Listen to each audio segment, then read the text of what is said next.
नमस्कार दोस्तों, मैं अनिल कुमार शर्मा आप सबका स्वागत करता हूं आपके चैनल ज्ञानवाणी के अंदर। आज हम एक नया वीडियो लेकर आए हैं। क्लास 12 कॉमर्स वाणिज्य के विद्यार्थियों के लिए बिजनेस स्टडीज व्यवसाय अध्ययन का चैप्टर फर्स्ट चल रहा था। चैप्टर फर्स्ट प्रबंध मैनेजमेंट, उसका इंट्रोडक्शन, उसके नेचर, उसके सिग्निफिकेंस और स्कोप के बारे में पढ़ रहे थे। इंट्रोडक्शन हमने पढ़ा, हमने प्रबंध का इतिहास, प्रबंध का परिचय, प्रबंध की परिभाषाएं और प्रबंध की विशेषताओं के बारे में अध्ययन कर लिया था। हमने प्रबंध की विशेषताओं, लक्षणों को भी पढ़ लिया था। आज हम एक नया टॉपिक लेकर आए हैं। प्रबंध के जो परिचय के अंदर और प्रकृति के अंदर हमने पढ़ा था। प्रकृति के अंदर हमने प्रबंध की जो विशेषताएं हैं, लक्षण है, वो हमने पढ़ी थी। और प्रबंध के परिचय के अंदर भी हमने उसके प्रबंध के इतिहास के बारे में, अर्थ के बारे में पढ़ा था। आज हम एक नया टॉपिक लेकर आए हैं, प्रबंध के उद्देश्य।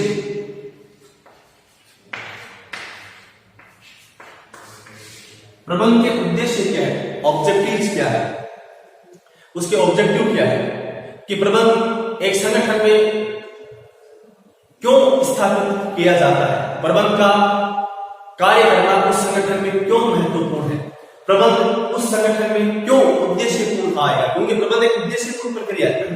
हमने प्रबंध की विशेषताओं के अंदर पढ़ा था कि प्रबंध एक उद्देश्यपूर्ण प्रक्रिया है, न कि निरंतर प्रक्रिया है, न कि वह विरुद्ध उद्देश्यपूर्ण प्रक्रिया है।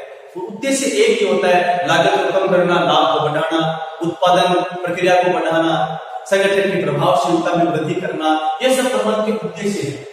परंतु वास्तव में सटीकता के साथ बड़े महत्वपूर्ण तरीके से आज हम प्रबंध के उद्देश्यों के बारे में पढ़ेंगे कि संगठन के अंदर प्रबंध क्या काम करता है, क्या उसके उद्देश्य होते हैं। तो साथ में ध्यान दें, लागत को कम करना और लाभ को बढ़ाना संगठन का मूल उद्देश्य होता है।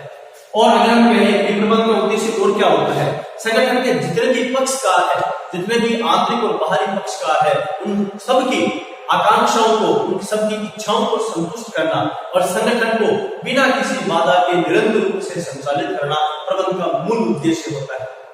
अब प्रबंध के उद्देश्यों को 4 भागों में वर्गीकृत किया गया है। साथियों ध्यान दें, प्रबंध के उद्देश्यों को 4 भागों में बांटा गया है। पहला उद्देश्य होता है प्राथमिक उद्देश्य, प्राथमिक उद्देश्य। दूसरा उद्देश्य होता है साथियों सहायक उद्देश्य। अगर एक प्रश्न आए कि प्रबंध के उद्देश्यों के बारे में स्पष्ट कीजिए, तो प्रबंध का मूल उद्देश्य होता है न्यूनतम लागत पर अधिकतम लाभ की प्राप्ति। परंतु प्रबंध के उद्देश्यों को 4 भागों में वर्गीकृत किया गया है। पहला है प्राथमिक उद्देश्य, दूसरा है दोस्तों सहायक उद्देश्य और तीसरा आता है आपका व्यक्तिगत उद्देश्य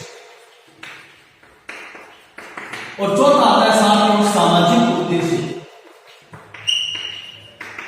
4 उद्देश्य होते हैं प्रबंध के। प्राथमिक उद्देश्य प्राइमरी ऑब्जेक्टिव्स, इसके जो भी सहायक उद्देश्य है, व्यक्तिगत उद्देश्य और सामाजिक उद्देश्य।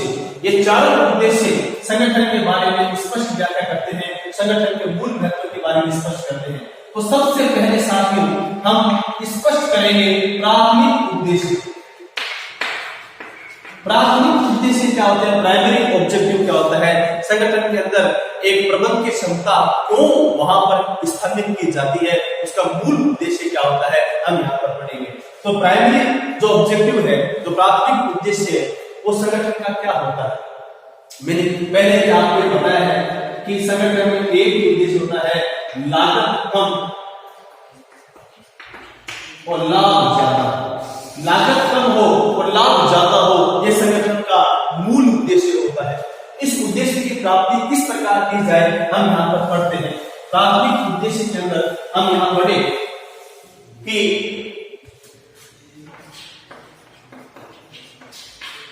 प्राथमिक उद्देश्य, देखो सबसे पहला प्राथमिक उद्देश्य होता है कि उचित लागत पर वस्तु या सेवा, चाहे प्रोडक्ट हो चाहे सर्विस हो, तो उचित लागत पर वस्तु या सेवा का उत्पादन सबसे पहला प्राथमिक उद्देश्य होता है साथियों कि उचित लागत पर वस्तु या सेवा का उत्पादन करना। चाहे आपका प्रोडक्ट है या तो प्रोडक्ट हो या वो सर्विस हो, दोनों को लागत कम आए उस पर उसका उत्पादन करना। सेकंड पॉइंट आपका होता है कि उचित लागत पर आपने माल बना लिया, माल बनाने के बाद आप उसका भंडारण करेंगे, भंडारण करने के बाद आप उस माल का विक्रय करेंगे। तो विक्रय करने की जो प्रक्रिया है, भंडारण से लेकर उस बाजार में वस्तु पहुंचाने की प्रक्रिया है, वो वितरण प्रक्रिया है, डिस्ट्रीब्यूशन है, सेल्स आपकी प्रोसेस होती। तो उचित लागत पर वस्तु या सेवा का वितरण करना, ध्यान दें, उचित लागत पर वस्तु या सेवा का वितरण करना, ये दोनों बिंदु तीसरे बिंदु की व्याख्या करते हैं। क्यों? ग्राहक को अधिकतम संतुष्टि प्रदान करना। दोस्तों ध्यान दें, लागत कम आएगी और उचित सही समय पर सही स्थान पर सही वस्तु मिल जाए, सही समय पर सही लागत पर सही वस्तु मिल जाए, सही गुणवत्ता वाली वस्तु मिल जाए, तो वहां पर ग्राहक को क्या मिलेगी? अधिकतम संतुष्टि मिलेगी, ग्राहक को सेटिस्फैक्शन मिलेगी। चौथा बिंदु, जो भी संगठन के जितने भी पक्षकार है, चाहे संगठन जितने सभी संसाधनों को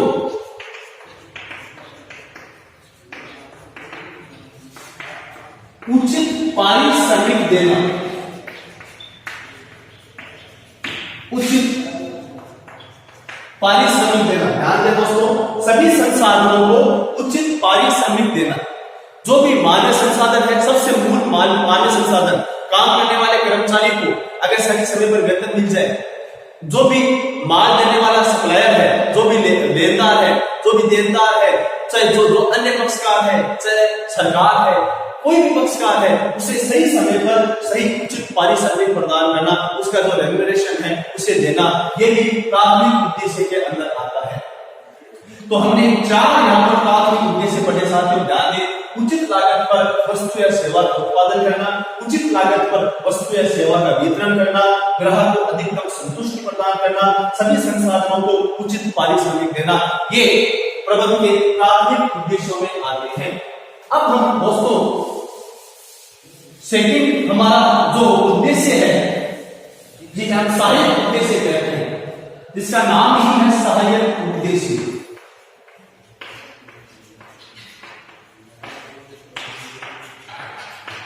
सहायक उद्देश्य यह आपके जो सेकेंडरी ऑब्जेक्टिव है, जो आप हेल्प करने वाले, नाम से स्पष्ट है, जो सहायता करते हैं, जो प्राथमिक उद्देश्यों को प्राप्त करने के अंदर जो सहायता करते हो, वो आपके सहायक उद्देश्य कहलाते हैं।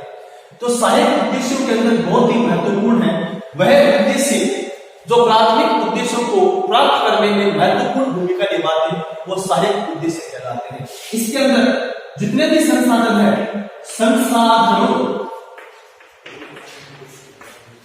की गुणवत्ता में वृद्धि,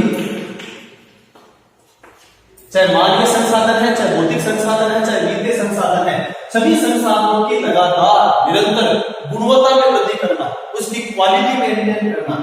उसके अलावा जो भी संसाधन है, संसाधनों के मध्य सामंजस्य उत्पन्न करना,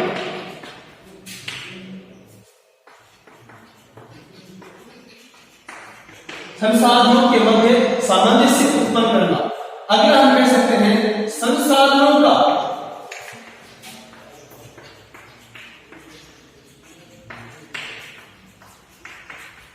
समुचित उपयोग करना। हमने सहायक उद्देश्य 3 पढ़े, संसाधनों की गुणवत्ता में वृद्धि करना, संसाधनों के मध्य सामंजस्य उत्पन्न करना, संसाधनों का समुचित उपयोग करना। ये तीनों जो बिंदु आते हैं वो सहायक उद्देश्य में आते हैं। अर्थात संसाधन, जो भी संगठन के संसाधन है, उन सभी संसाधनों को लगातार बनाए रखना, उनकी गुणवत्ता में वृद्धि करना, उनके मध्य सामंजस्य उत्पन्न करना और उनका संतुलित करना अर्थात उनका समुचित उपयोग करना। किसी भी संसाधन का दुरुपयोग न किया जा सके, अपव्यय न किया जा सके। अगर अपव्यय होगा तो वहां पर लागत ज्यादा आएगी, तो ऑटोमेटिकली क्या होगा, स्वतः ही क्या होगा, लाभ की मात्रा घट जाएगी।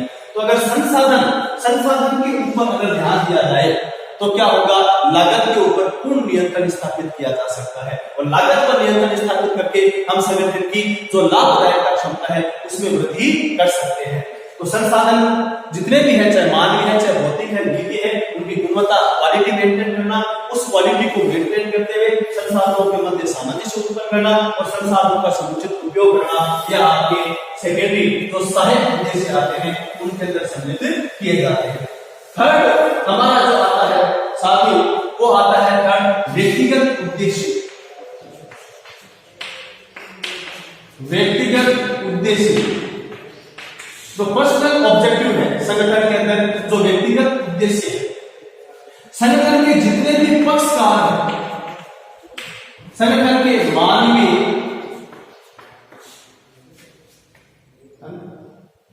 संसाधनों को संतुष्ट करना, मानवीय संसाधनों की आकांक्षाओं को संतुष्ट करना, इसमें जो मूल काम आता है साथियों वो आता है मानवीय पक्ष। संगठन के अंदर जितने भी कर्मचारी हैं,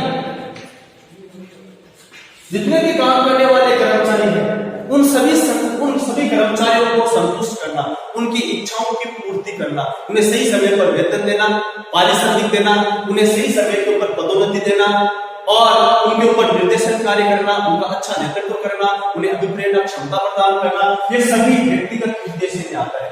संगठन के जितने भी आंतरिक और बाहरी पक्षकार है, साथियों ध्यान दें, आंतरिक व बाहरी पक्षकार है,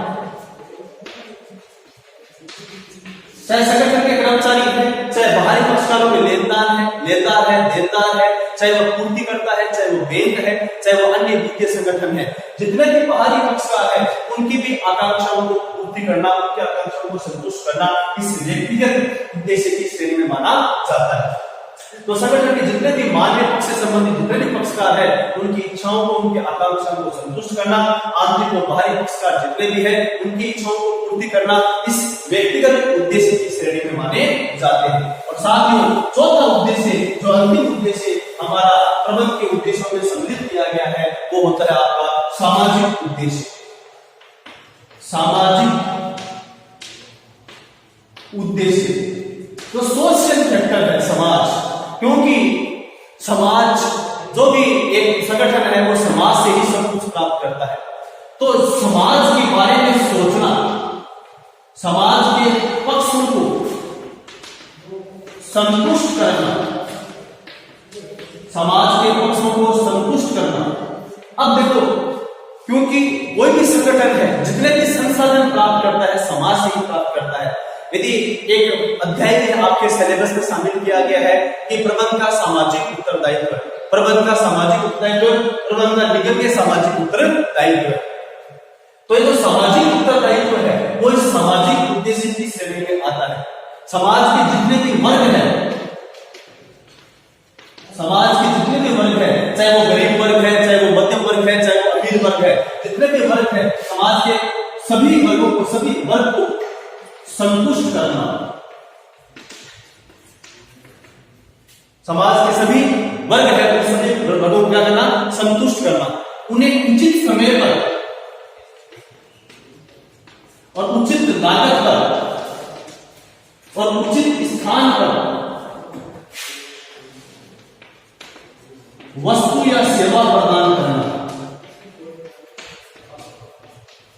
देखो, उचित समय, उचित लागत पर, उचित स्थान पर वस्तु प्रदान करना, समाज में जो भी पक्षकार है उन सभी पक्षकारों को संतुष्ट करना, उन्हें उचित समय, उचित लागत पर, उचित स्थान पर वस्तु या सेवा प्रदान करना, यह भी एक सामाजिक पक्ष में रखा गया है। समाज के लोग अगर संतुष्ट नहीं होंगे तो क्या होगा, अराजकता फैलेगी, असंतुष्टि फैलेगी।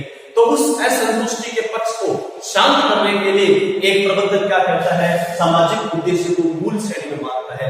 समाज के लिए वो क्या करता है, सामाजिक कल्याण की भावना रखता है। सामाजिक कल्याण को भी महत्व देता है। सामाजिक कल्याण के लिए वित्तीय ढांचे को और मजबूत करता है। सामाजिक कल्याण के लिए कुछ फंड उस वित्तीय ढांचे के तहत उस सामाजिक कल्याण के लिए रखता है। उसके अलावा देखो, समाज के पक्षों को संतुष्ट करना, समाज के वर्ग जितने भी वर्ग है, जितना भी अमीर, निम्न और जितना भी मध्यम वर्ग है, उन सभी पक्षकारों को संतुष्ट करना, उचित समय, उचित लागत पर, उचित स्थान पर वस्तु या सेवा प्रदान करना, सामाजिक कल्याण की भावना रखना, ये सभी सामाजिक उद्देश्य में आता है। क्योंकि कोई भी संगठन बिना समाज को संतुष्ट किए दीर्घ काल तक लाभ प्राप्त नहीं कर सकता, उस संगठन का पतन निश्चित हो जाता है। तो आज वर्तमान समय के अंदर जो प्रबंधन का सामाजिक उत्तरदायित्व है, उसे भी बहुत ही मूल रूप से उद्देश्य के अंदर प्राथमिकता दी जाती है। तो साथियों, इसी के साथ हमने जो आज का टॉपिक था प्रबंधन के उद्देश्य को बड़े ध्यानपूर्वक बिंदुगत रूप में पढ़ा, उसकी हमने सटीक व्याख्या समझी। साथियों, इसी के साथ ये वीडियो आज का समाप्त होता है। यदि आपने चैनल को अभी तक लाइक, शेयर या सब्सक्राइब नहीं किया है तो चैनल को आप सब्सक्राइब कीजिए, ताकि आने वाला नया वीडियो का नोटिफिकेशन आपको जल्द से जल्द मिल सके। धन्यवाद।